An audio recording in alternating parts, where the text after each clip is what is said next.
Oh, hello, how are you all doing? Are we well? Yes. Awesome. I'm going to be talking about babysitting. A bit of background, I come from a really big family, 8 uncles, 2 aunties and a ton of cousins.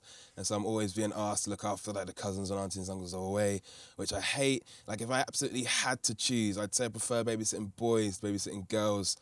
Babysitting boys is easier, but like only because like I've realised that there's a depressing amount of overlap between the desires of a 10-year-old boy and the day-to-day lifestyle of a 23-year-old single man. Like I asked this kid, hey mate, what do you want to do today? I want to eat pizza and play video games. Well, grab a chair, player. Like, we can make that happen. And like sometimes I get too relaxed and I forget how things might look like to others. Obviously, like for me, it's just me and my 10-year-old cousin. Like we're bumming around playing violent video games. Doorbell rings, mate, go get a door. It's absolutely fine. Don't worry about it. Now, from the pizza delivery guy's perspective, when he knocks at the door in the middle of the night and the door's answered by a 10-year-old boy by himself, holding a £50 note, and I come to the corridor wearing my pajamas and say, hey, hurry up, man.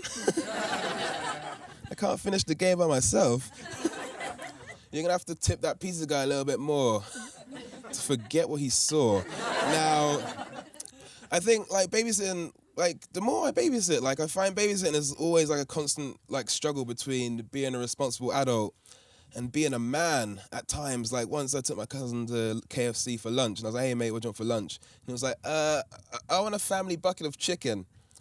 Now, obviously, as a responsible adult, I know that a 10-year-old shouldn't have 8 pieces of chicken, 4 portions of fries, and 2 liters of Pepsi.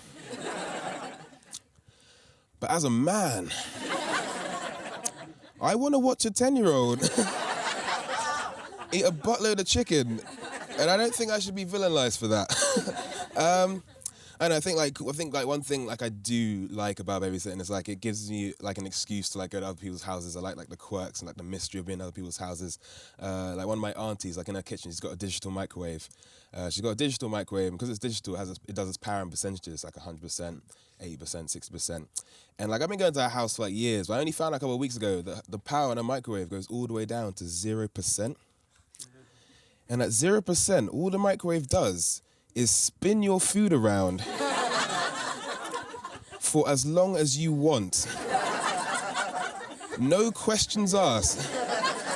And like, it's so random, but like now I know I can do this. I have to spin everything. Like, I've turned into like a cheap, low budget James Bond overnight. It's like, hey, would you like your sandwich, cheese and toasted? Nah. Spun. God, I have to have everything spun now.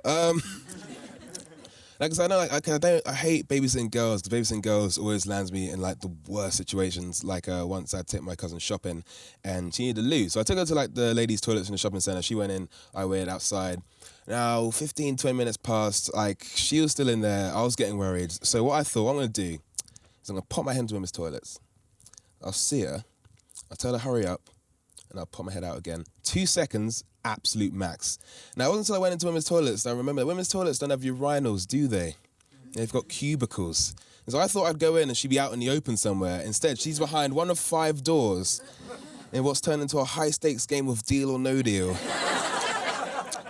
On top of that, I got 5 women standing by the sinks just glaring at me. And like, obviously, I'm gonna let everyone know what I'm doing in women's toilets. So I was under so much pressure that I forgot exactly how old my cousin was.